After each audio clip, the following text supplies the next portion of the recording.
Ano po yung hinihingi? Sinabi lamang po ng Supreme Court, pwede bang ibigay nyo sa amin kung lahat ng miyembro ng House of Representatives ay binigyan ninyo ng kopya at kailan?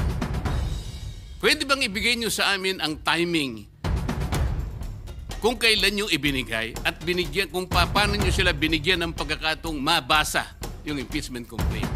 Pwede nyo bang ibigay sa amin kung every article of impeachment ay nakalagay doon ang mga dokumento na nagpapatibay ng artikulo?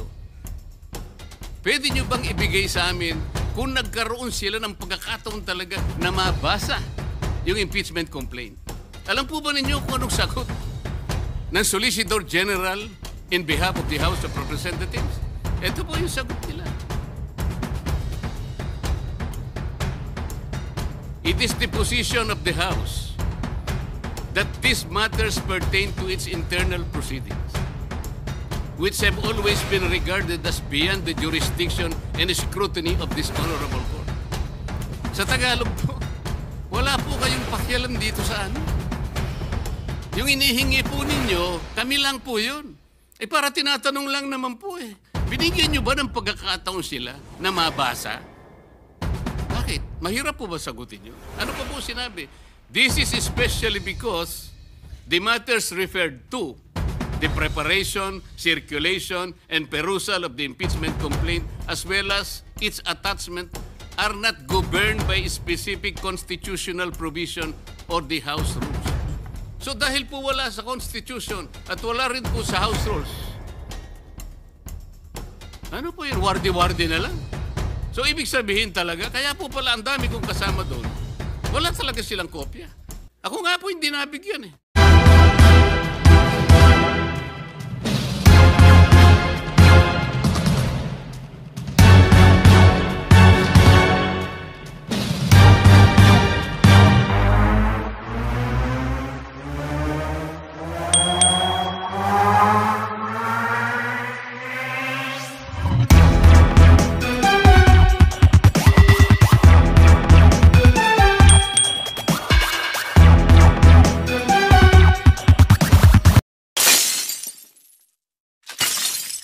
Sapagkat it was not based on my own speculation. It was based on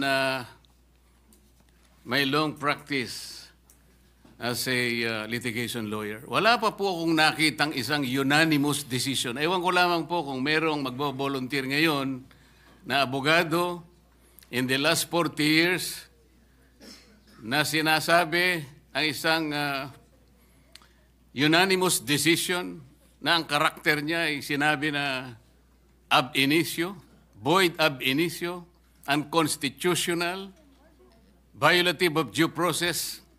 Maybe if we can speculate that all the members of the Supreme Court after the filing of the motion for reconsideration will resort to their worst,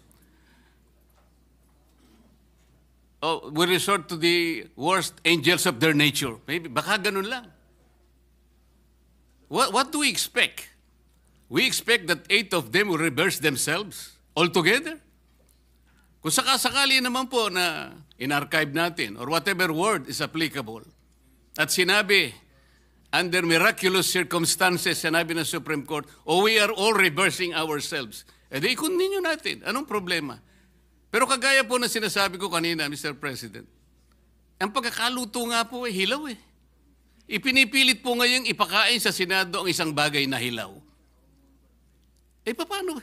Sinabi po ba ng Supreme Court na wag na kayong mag-impeach? Hindi po. Binigyan po tayo ng guidelines. Alam po ba ninyo kung bakit binigyan na ng guidelines ng Supreme Court kung paano mag-impeach? Kasi po, Mr. President, if you recall, the Supreme Court issued a notice on July 8, 2025, requiring at least 11 information from the House of Representatives and the Senate. The Senate made a manifestation na wala po kaming maibibigay sapagkat lahat po niyan ay makukuha ninyo sa House of Representatives. Alam po ba ninyo na 4 sa hinihingi ng Supreme Court ay nandun po sa puso ng due process? Ano po yung hinihingi? Sinabi lamang po ng Supreme Court, pwede bang ibigay nyo sa amin kung lahat ng miyembro ng House of Representatives ay binigyan ninyo ng kopya at kailan? Pwede bang ibigay nyo sa amin ang timing kung kailan nyo ibinigay at binigyan, kung paano nyo sila binigyan ng pagkakataong mabasa yung impeachment complaint. Pwede nyo bang ibigay sa amin kung every article of impeachment ay nakalagay doon ang mga dokumento na nagpapatibay ng artikulo? Pwede nyo bang ibigay sa amin kung nagkaroon sila ng pagkakataon talaga na mabasa yung impeachment complaint? Alam po ba ninyo kung anong sagot ng Solicitor General in behalf of the House of Representatives? Ito po yung sagot nila. It is the position of the House that these matters pertain to its internal proceedings, which have always been regarded as beyond the jurisdiction and scrutiny of this honorable court. Sa Tagalog po, wala po kayong pakialam dito sa amin. Yung inihingi po ninyo, kami lang po yun. Para tinatanong lang naman po Binigyan nyo ba ng pagkakataon sila na mabasa? Bakit? Mahirap po ba sagutin yun? Ano pa po sinabi? This is especially because the matters referred to, the preparation, circulation, and perusal of the impeachment complaint, as well as its attachment, are not governed by specific constitutional provision or the House rules. So dahil po wala sa Constitution at wala rin po sa House rules, ano po yun? Wardi-wardi na lang. So ibig sabihin talaga, kaya po pala ang dami kong kasama doon, wala talaga silang kopya. Ako nga po hindi nabigyan Bakit hindi po kinakailangan bigyan lahat? Baka sakaling, malay po ninyo, baka pumirma ako, hindi ba? Ito yung tinatanong po ng Korte Suprema. Kaya lang po siya nakapagbigay ng additional guideline. Sapagkat isip-isipin nyo, sasabihin sa Korte, wala nang pong masamang tinapay ang Korte. Pwede po malaman namin kung talaga nagkaroon ng pagkakatong, mabasa man niya lang, ma-appreciate ang bawat dokumento na nakasalig dyan sa impeachment na yan. Para sa ganun, ay boboto siya sang-ayon sa kanyang sariling kagustuhan. Matibay ang gusto ng Korte Suprema. Gusto niyang makita na lahat ay dumaan sa kayusan. Hilaw nga po Mr. President. Kanina ko pa po pinaiintindi, hilaw. Ba't hindi po kayo magluto ng mas masarap na kanin? Para sa ganun po, hindi tayo mahirapan. Maghintay na lang po kayo ng 6 months. Pwede naman Ba't pinipilit po natin ng isang bagay na hilaw at pinipilit niyong ipakain sa atin? Mr. President. Sabi ko po kanina, Mr. President, I am ready to amend my motion. Kung kinakailangan po, that will be consistent on the respect accorded to the Supreme Court. Kaya lamang po, kailangan nating umaksyon sapagkat kagaya po ng nalalaman natin, naghihintay ang taong bayan na kailangan magkaroon po ng closure ito sapagkat kapag ito will be hanging on the balance, baka hindi po mabutihin ng ating mamamayan. Yun lang naman po ang pinakapunto rito, Mr. President. Thank you, Senator Marcoleta. Mr. President. What is the pleasure of the minority floor leader? Thank you, Mr. President. Caution is the word simply being put forth by this representation, Mr. President. Because again, sabi nga, wala pa raw siyang nakita. The distinguished gentleman from Tarlac, with due respect, said wala pa siya nakita na unanimous decision ng Supreme Court na baliktad. No? Again, I said, there's always a first time. Bakit ko sinasabi ito? I will quote the Supreme Court themselves. In De Pedro versus Romasan Development Corporation, GR 194751, July 1, 2015, I quote, Supreme Court nagsabi nito while the Supreme Court's decisions are immediately executory, they are not considered final until the lapse of the prescribed period without a motion for reconsideration or upon denial of such motion. Sila nga mismo nagsasabi na hindi final Ano ba naman ang masama na maghintay tayo na kung final na? For all you know, I might vote on the motion to dismiss. Hindi ba? If there is such a motion, because according to Senator Lacson, it does not exist in the Senate. It exists in the impeachment court. And what I am being told is that it should be the defense, the lawyers of the defense who should pose that motion to dismiss, not a judge. I agree with Senator Lacson. There is no such thing as a motion to dismiss in the Senate. In the impeachment court, yes. Thank you, Mr. President. Hindi po ba inamid na natin, Mr. By the way, President? just one last point. Why did the Supreme Court ask Sara to comment? Oh, kung final and executory na yan, bakit si Vice President Sara was asked to comment by the Supreme Court just a few days ago? Di ba? So, ibig sabihin, talagang pakikinggan pa nila. At baka sakali makita nila, dahil yung mga abogadong nakapaligid sa kanila, nagbigay sa kanila ng mga maling figures at maling impormasyon. By way of Mr. point- President, kaya nga po nag-i-speculate tayo rito eh. Hindi natin alam kung anong iniisip ng Supreme Court. Pero sa ngayon, sinabi po niya, immediately executory at tayo lamang po talaga ang pinagsasabihan niya. At tungkol naman po sa motion to dismiss na minodify ko na kung ayaw po ninyo, wala po akong magagawa. Pero may I invoke Section 135 of the Senate Rules. Ang sabi po rito, if there is no rule applicable to a specific case, the proceedings of the Legislative Department of the Philippines shall be resorted to. So ang dami po nito eh.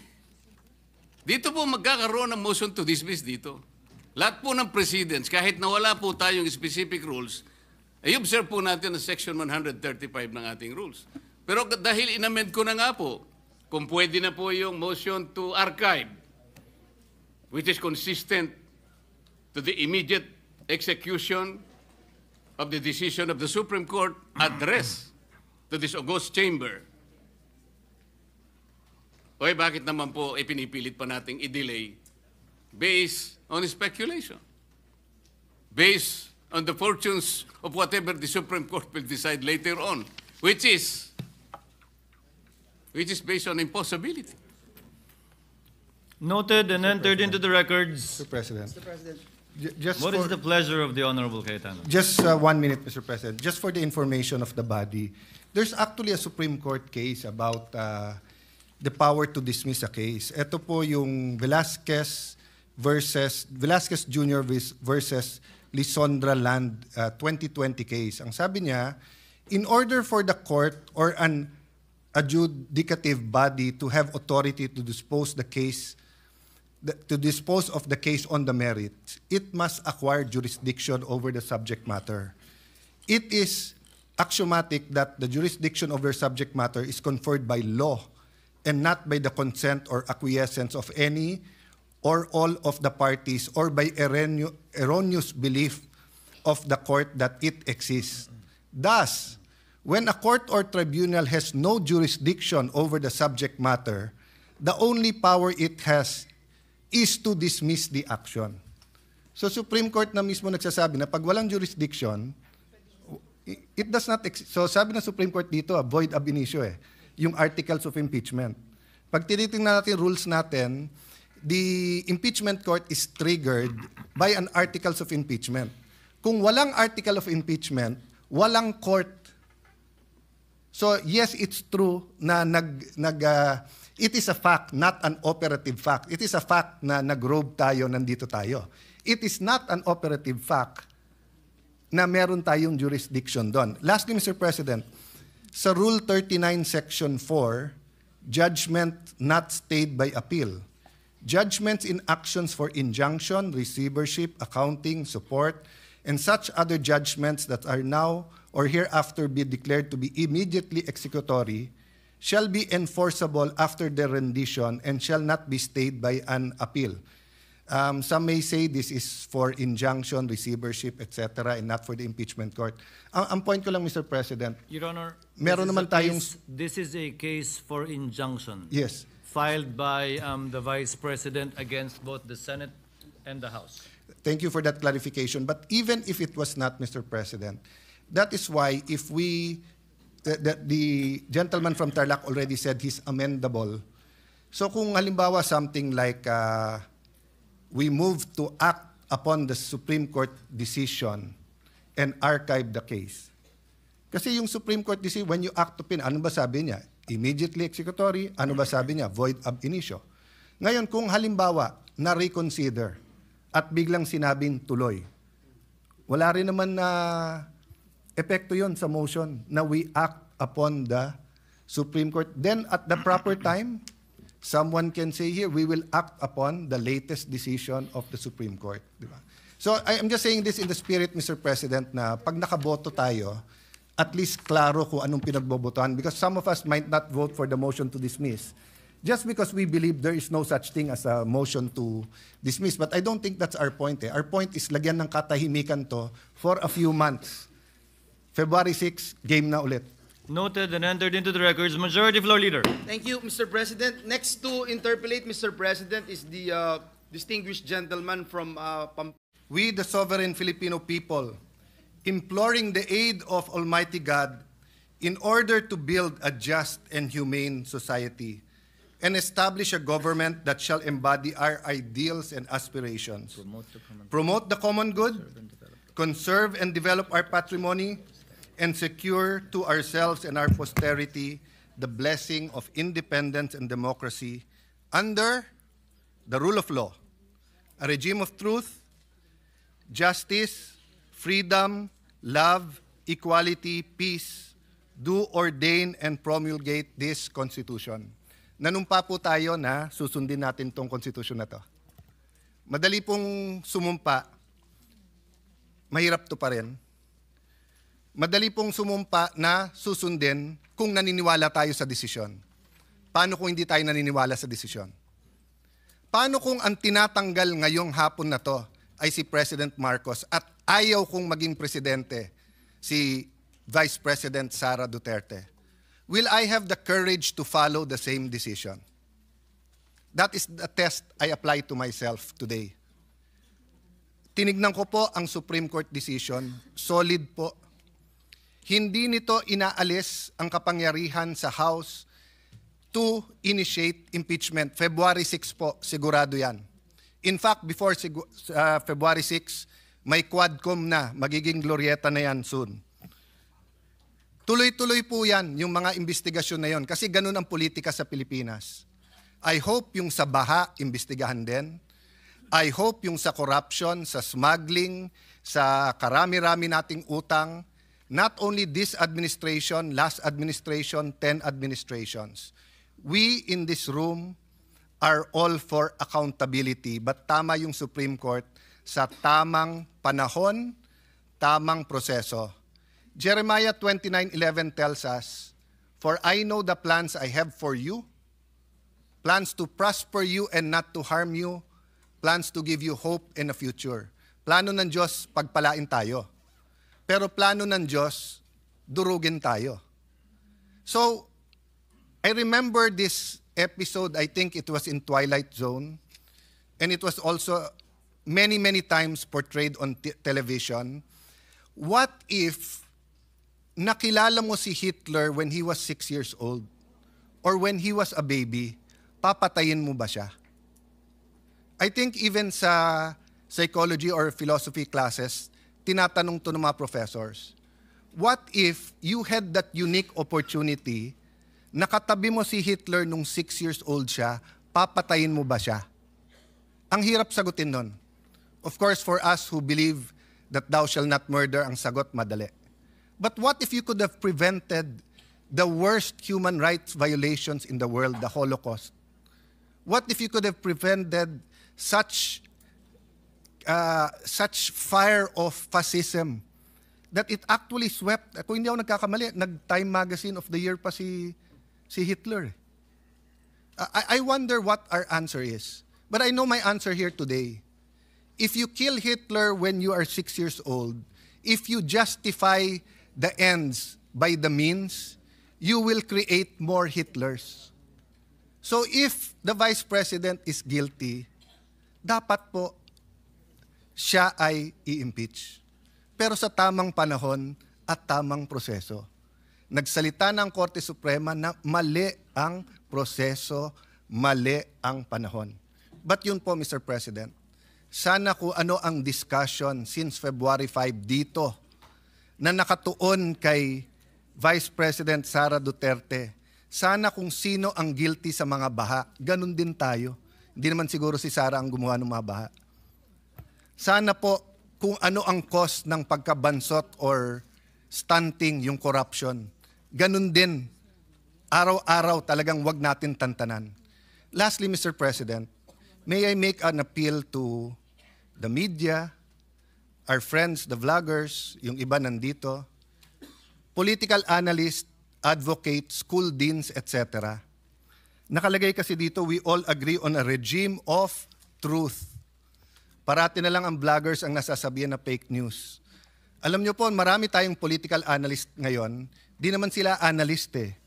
Ang ibig sabihin ng analyst provides objective, non-partisan, data-driven explanation of political events, systems, and trends. Ang ibig sabihin naman ng advocate, champions a specific cause, policy, or interest group to influence public opinion and policy decisions in favor of their positions. Wala namang masama dun eh. So kung ikaw ay advocate, sabihin mo na lang. Pero mag-a-appear ka sa TV, magpapa-interview ka, sasabihin mo political analyst.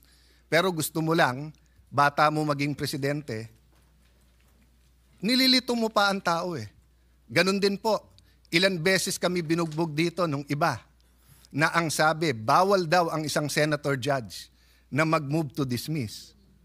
Pero sila din ngayon ang nagsasabi sa mga senator judge, mag-MR kayo sa Supreme Court. Saan ka kayo nakakita na hindi pwede mag-motion to dismiss? Judges dismisses cases because of no jurisdiction. Ang CA, 3 sila o 5. Hindi nyo lang nakikita sa publiko at hindi sila mag-move kasi sila lang nag-uusap. Ang Supreme Court, hindi ba dinismiss nila? Hindi ba sinabi nila no jurisdiction? Tayo kasi dito nag-usap sa hall na to. So natural, hindi naman pwedeng si Senator Batorni ay tumingin lang sa akin tapos maisip niya, dismiss. Walang manifestation dito na hindi sinasabi. My point, Mr. President, is that yung sinabi ni Mahatma Gandhi nangyayari na sa Pilipinas eh. Sabi ni Mahatma Gandhi, if it's an eye for an eye, the whole world will go blind. Let's make our stand. Ilang beses ko narinig dito sa hall na to, ang taong bayan, ang taong bayan, ang taong bayan. Hindi ba naman lahat naman tayo halal ng taong bayan eh, di ba? Hindi ba pwedeng sabihin ko na lang, ang opinion ni Alan Cayetano, isa lang naman ako eh. Ang opinion ni Joel Villanueva, ang opinion ni Mocha Uson, isa lang naman siya eh. Pero yung sabihin ko sa inyo, guys, ang opinion ng civil society, ang opinion ng masa, ang opinion ng taong bayan, dapat makonvict. Are we not overstepping and are we not confusing rather than enlightening our political processes? Yes, you might think this is a different Alan Cayetano from the impeachment of President Estrada, impeachment of President Arroyo, impeachment of, yung hindi natuloy na impeachment kay CJ Davide, sa impeachment ni CJ Corona. But aren't we supposed to be wiser? At hindi ba tama naman yung sinabi ng Supreme Court? Dapat may impeachment, pero hindi dapat gamitin ito ng magkalaban lang sa politika. Ayaw natin maging presidente si Vice President Sara, talunin nyo na lang sa 2028. Ngayon, kung talagang may ginawa siyang masama, edi impeach, pero sa tamang paraan. I apologize if I'm emotional on this issue, but hindi tayo makawala eh. Ang daming mas importanteng issue, pero nakapako tayo sa issue na to. Thank you, dear colleagues, and thank you to Filipino people for the opportunity to share my thoughts on this. So I vote for the motion of Senator Marcoleta.